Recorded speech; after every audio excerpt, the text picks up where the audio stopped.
All right, everyone, as you see, I have this loose. I already loosened the cold coil. I actually took out the sway bar. That's technically the only way in my case. And I noticed the coil is different. But it did come off a 350Z. So I don't know what he was doing. So I'm gonna line it up and I hope I didn't get scammed. So yeah, I'm gonna line it up right now and let's see how it goes. All right, everyone. I actually put in the front ones. I'm gonna show you what I did to make these fit. As you see, there's no bolt there, but there's 2 bolts there, and I actually shaved this part. It is shaved quite a bit, actually. Yeah, these aren't the rear coils. Also, I have to get adjustable tie rod ends, so I'm not for the sway bar. So I'm actually gonna take out the sway bar. I don't know what's that gonna do. That bolt is pretty tight in there. I might have to get extenders or do something or figure out how to bolt up the sway bar. Next is this side. So yeah, I'm gonna take you through the process and how I did it. All right, everyone, I have some bad news. I just actually refunded the whole kit.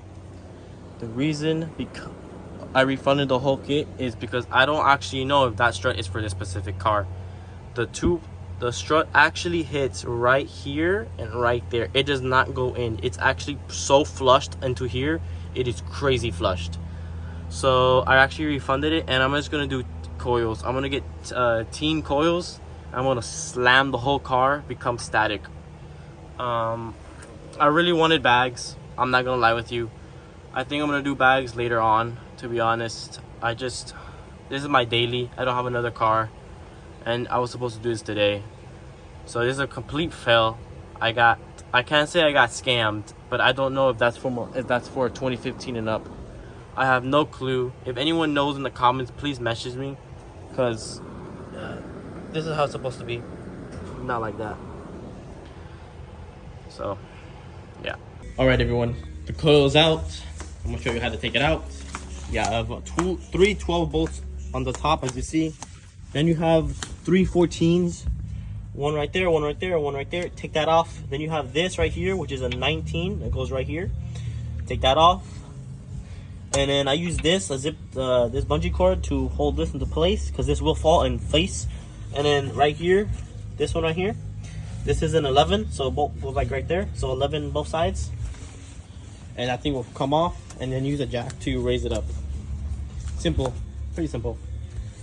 So I'm gonna get the new coil in and test fit it. All right, everyone, as you see, I already have the hoses kind of positioned. So now all I have to do is put the tank inside the back. I'm running the hoses through here, all the way through there. As you see, I have a lot of hose left. And here is the ground, here is the positive.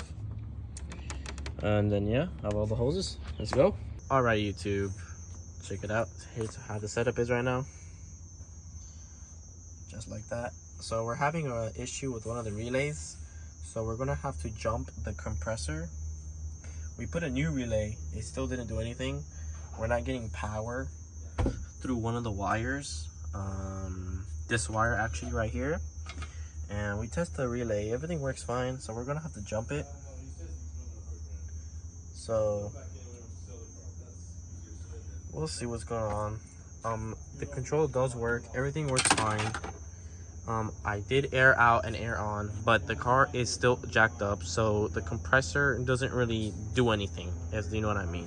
So if I lower the car, the bag does not compress because there's no weight on the front. Everything's jacked up. So tomorrow, I'm gonna be posting this first part or second part, whichever part this is, because it would be next week that I'll be doing this on Friday, since I don't really have enough time to finish the build. So I'll catch you guys on Friday. Today is Sunday, so it'll be a whole new week. See you guys, take care.